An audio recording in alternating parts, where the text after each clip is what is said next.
Welcome to रश्मीच रसोई। मालपोहे म्हटलं तर नेहमी आपण तेलातलेच डीप फ्रायवाले मालपोहे खात असतो, पण आज मी तुम्हाला आमच्या आगरी कोळी पद्धतीने संक्रांतीसाठी स्पेशल असे गव्हाचं पीठ आणि गूळ वापरून तव्यातलेच मालपोहे कसे बनवायची ही रेसिपी दाखवणार आहे। त्यासाठी हा व्हिडिओ शेवटपर्यंत बघा आणि माझ्या चॅनलला लाईक, शेअर आणि सबस्क्राईब करा। आज आपण मकर संक्रांतीच्या निमित्ताने आमच्या आगरी कोळी पद्धतीने तेलात न तळणारे अगदी तव्यात घावण्यांसारखे होणारे मालपोह्याची रेसिपी बघणार आहोत। त्यासाठी मालपोहे बनवण्याकरता आपण 1 वाटी गव्हाचं पीठ घेतलं आहे, 1 वाटी गूळ, 2 वाटी पाणी, 4 चमचे मैदा, 2 चमचे तीळ घेतले आहेत, चमचाभर वेलची जायफळ पूड आणि पाव चमचा मीठ वापरणार आहोत। तर चला मग रेसिपी करायला सुरुवात करूया। सर्वात आधी ह्या बोलमध्ये आपण हे गूळ बारीक चिरून घेतलं आहे ते ॲड करूया। हे आपलं साधंच गूळ आहे, म्हणजे लापशीला वगैरे वापरतो ना तेच। 1 वाटी गूळ असेल तर 2 वाटी पाणी वापरणार आहोत। आता एक 10 मिनिटं तरी आपल्याला हे गूळ असंच पाण्यात ठेवायचं आहे, म्हणजे ते आपोआप वितळलं जाईल। व्यवस्थित असं मिक्स करून घेऊया। जेवढं बारीक चिरून घ्याल ना तेवढं ते झटपट विरघळलं जाईल पाण्यामध्ये। आता हे बाजूला ठेवते। गूळ थोडं विरघळलं का आपण पुढची रेसिपी बनवायला सुरुवात करूया।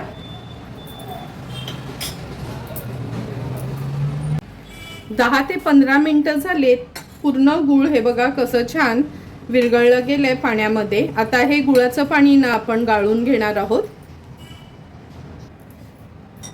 ही मी गाळणी ठेवली आहे ह्या बोलवर। आता हे गुळाचं पाणी आपण गाळून घेऊया, म्हणजे काही कचरा वगैरे असतील किंवा हे बघा असे हे गुळाचे कण असतील ते व्यवस्थित आपल्याला काढता येतील।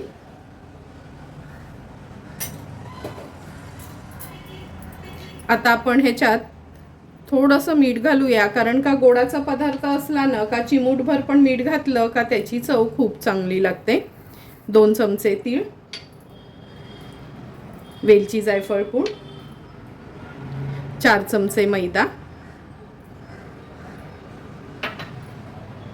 गव्हाचं पीठ,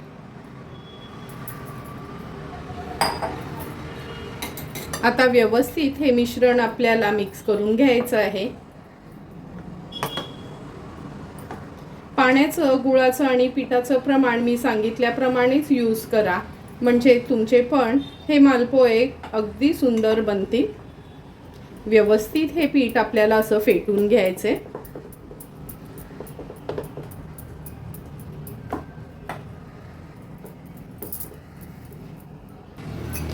हे बघा पीठ छान आपण एकजीव करून घेतलं आहे। आणि जर तुम्ही ना म्हणजे हाताने तुम्हाला खूप जड होत असेल तर एकदा मिक्सरला फिरवून घेतलं, किंवा मगाशी आपण जे गुळाचं पाणी गाळून घेतलेलं ना त्या गाळणीने गाळून घेतलं तरी पण गुठळ्या राहणार नाहीत पिठाच्या। पण हे आम्ही हातानेच छान असं फेटून फेटून हे पीठ तयार केलं आहे। याची कन्सिस्टन्सी मी तुम्हाला दाखवते। अशी ही ना फ्लोईंग कन्सिस्टन्सी पाहिजे, खूप पातळ नाही आणि खूप घट्ट पण नाही। अगदी आपलं डोस्याचं पीठ कसं असतं सेम त्याच पद्धतीची ह्याची कन्सिस्टन्सी हवी। पाण्याचं प्रमाण, गव्हाचं पीठ जर तुमचं थोडं जाड वगैरे असेल तर आणखीन एक पाव कप पाण्याची गरज लागली तर लागू शकते, नाहीतर मी सांगितलेल्या प्रमाणातच 2 पेले पाणी तुम्ही 1 पेल्या गुळासाठी आणि 1 पेल्या गव्हाच्या पिठासाठी वापरू शकता।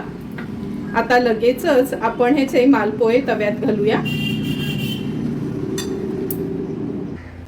मालपोहे एकसारखे दिसण्याकरता मी गॅसवर हा छोटाच पॅन ठेवला आहे, म्हणजे मालपोहे आपले तयार झाले ना का अगदी एकसारखेच दिसतील। व्यवस्थित तापून घेतला आहे। अगदी थोड्याशा तेलाने ह्या पॅनला ग्रीस करून घेते।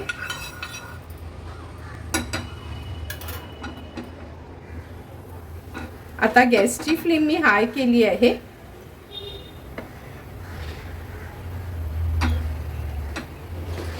ह्याच्यामध्ये आपण पीठ घालूया।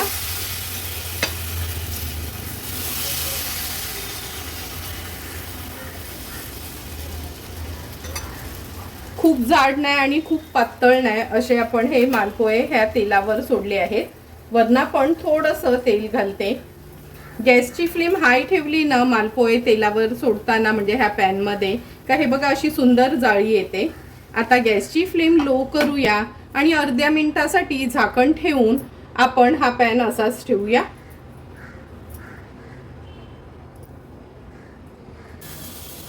अर्धा मिनिट झाला आहे, आता झाकण काढून घेणार आहोत। तुम्ही बघू शकता, हे बघा वरचं बॅटर थोडंसं असं ड्राय झाल्यासारखं दिसतं, पण कधी घावणा बनवायचं असो किंवा हे पॅन मधले मालपोहे लगेचच त्याला पलटवायचं नाही किंवा हलवायचं नाही झाकण काढल्याबरोबर। थोडी वाफ ह्याची कमी झाली ना का ह्याला आपण पलटवणार आहोत। जवळपास 2 मिनिटं झाली आहेत। हा मालपोहा आपण असा ना पॅनच्या साईडनी थोडा मोकळा करून घ्यायचा आहे। गुळ असल्यामुळे कसं हा न थोडा चिकटच असतो। हे बघा आता हा पलटून घेते। तुम्ही बघू शकता किती सुंदरपणे आपला हा मालपोहा पलटला गेलाय। असा ना थोडा डार्क ब्राऊन कलरच यायला हवा, म्हणजे परफेक्ट आपला मालपोहा तयार होतो। आता मागच्या बाजूनी पण लो फ्लेमवर जवळपास 1 ते 1.5 मिनिटासाठी व्यवस्थित त्याला आपण भाजून घेणार आहोत।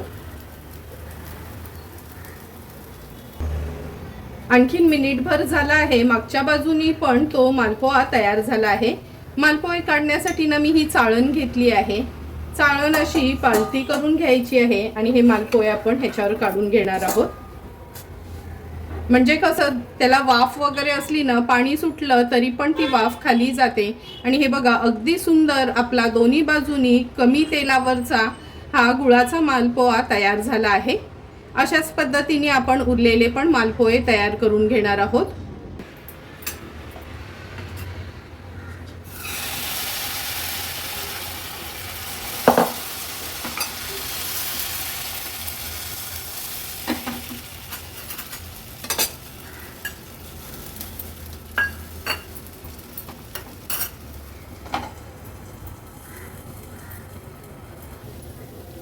हे बघा एक एक करून सर्व आपले हे मालपोहे तयार झाले आहेत।